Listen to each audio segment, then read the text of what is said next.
is Roger, thanks for dropping by. Quick video today, just a few new blooms that have recently opened and a discussion about a problem plant. Ugh. So I have to step over the heater. So this one's just opened, and this is one of those with the silly long name. It's Cattleya Shin Fong Little Sun Young Min Golden Boy. Take a deep breath and all that. Now what's happened with this plant is, firstly, I've had it a long time and it's been in the pot quite a long time. It's a small pot, and I've got a feeling that when I potted this I used medium bark rather than large bark. As you can see, the root base down here is absolutely covered in algae for a start. I would suggest that bark's seen better days inside there. It objected strongly to the scale treatment, and I remember this particular plant because scale had got right down in between these leaf joints and it was embedded. You know, it really was bad, and so the bleach treatment got put on the top of some of the pseudo bulbs. Guess which ones?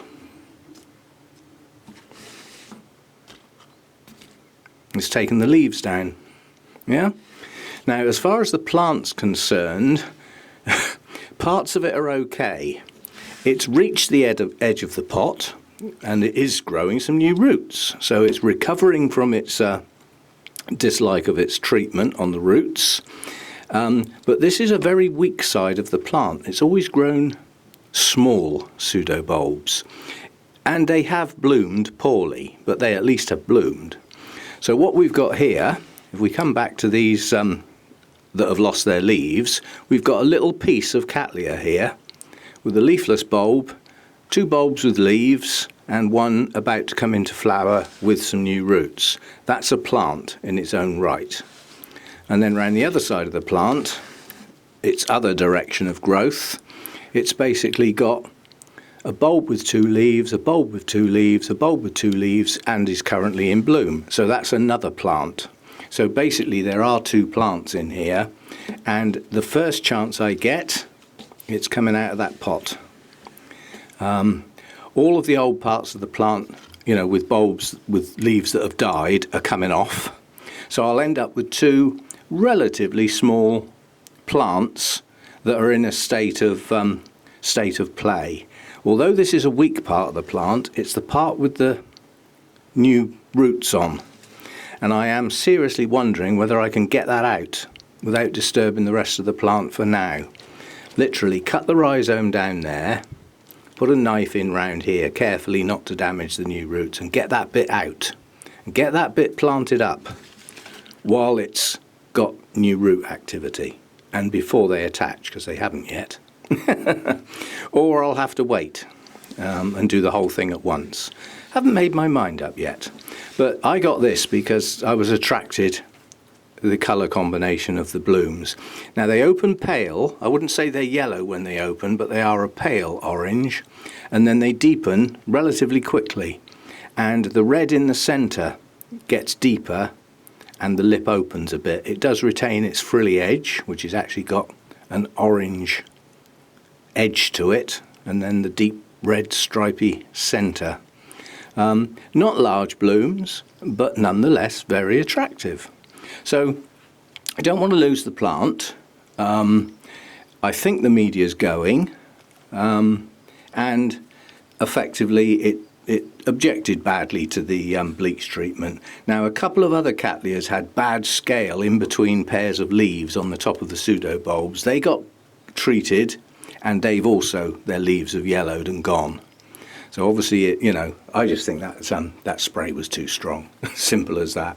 It's my own fault for being lazy and not mixing it up myself. But nonetheless, you know, I've suffered the consequences. I at least know now, and at least it did get rid of the scale. You know, it did the job. Unfortunately, it nearly killed some of the plants.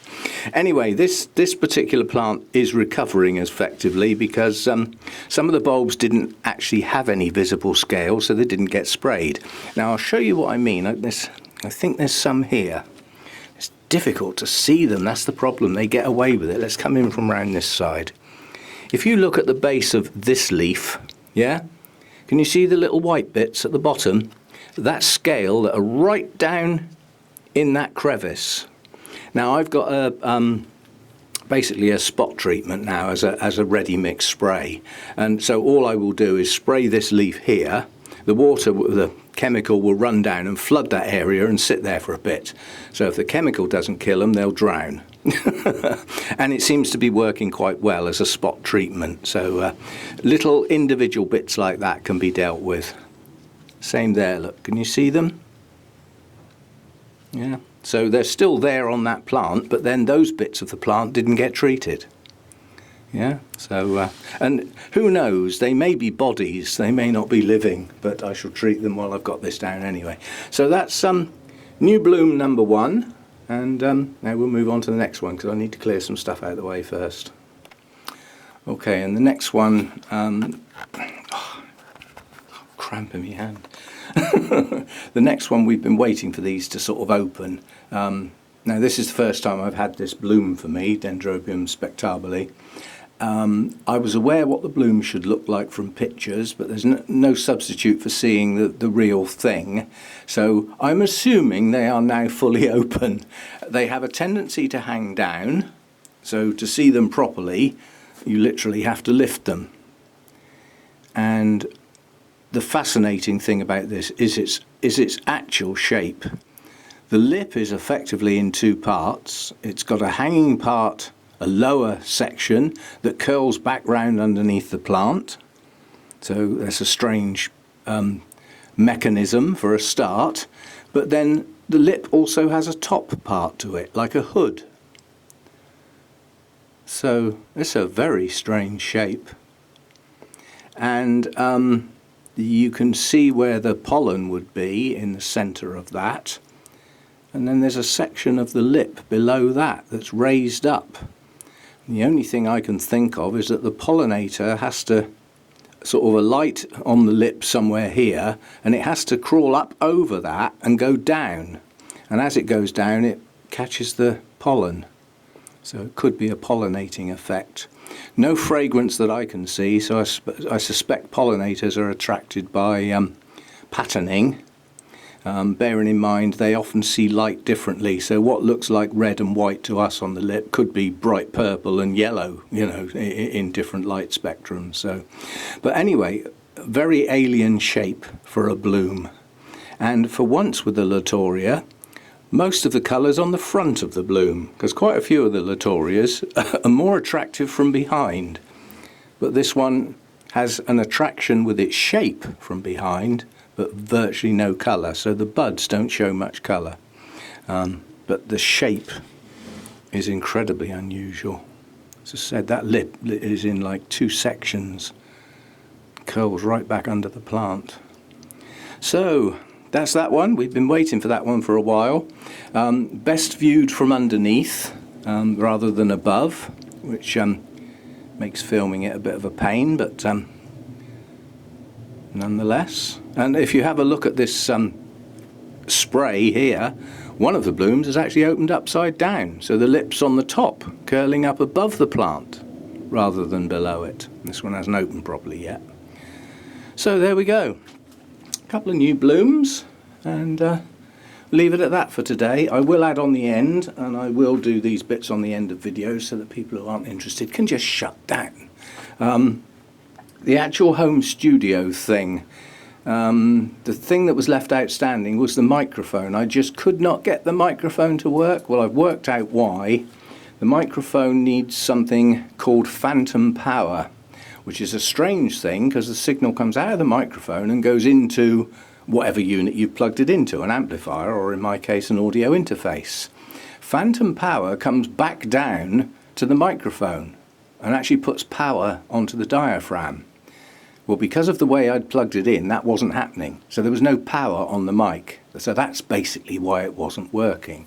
There's no phantom power from the laptop back to the mic. So plugging it in there didn't work. There was no signal at all.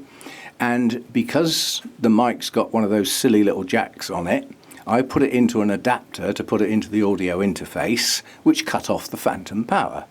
So I've ordered a new lead for the microphone, that's basically got the 3-pin XLR plug, I think they're called, on both ends. So that will connect the microphone to the audio interface and allow the phantom power, which the audio interface has got as a switchable option, back to the microphone, and hopefully it will then work. That also explains why the microphone didn't work in the guitar amp, because again, no phantom power back down the line. So we've solved why it wasn't working. So once the new lead comes, it should work. If it doesn't, then the mic is faulty. So we'll go from there. And once I've got the microphone, that brings in the acoustic guitar and vocals. That's everything I've got up and running. And the ability to record works across the board. Now I can record the drum kit, no problem. I'm not using the MIDI configuration. I'm just taking the audio out straight into the audio interface and straight onto the software. So I'm recording direct sound, which means I can manipulate it, play with it, balance the tracks, and actually get something out the other end, which I haven't worked out yet to do because I don't need to yet. But I still haven't worked out, if I've got 8 tracks and I need a file that comes out the other end that I can just click on and play, I haven't got that file yet. But as I said, I don't need to. So there we go, that's today's vid, and I'll see you next time. I've got my Zoom presentation to the American Orchid Society. Well, I actually better not say that, had I? Because that is a physical thing. An Orchid Society in America, let's put it that way round, tonight at midnight. So I'll be setting an alarm because I know I'll be asleep in the chair.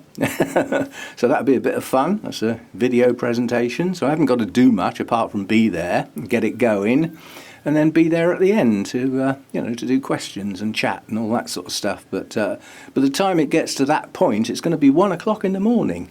So we're going to be a bit tired tomorrow, I think. All good fun. And quite honestly, it's all part of what I feel I do. I was asked to do it. I can see no good reason why I shouldn't do it. So I've gone ahead with it, I haven't put a huge amount of work into it. It's not like I spent a week creating the video or anything like that. And making videos is what I do, So I thought it was a good idea. So we'll run with it.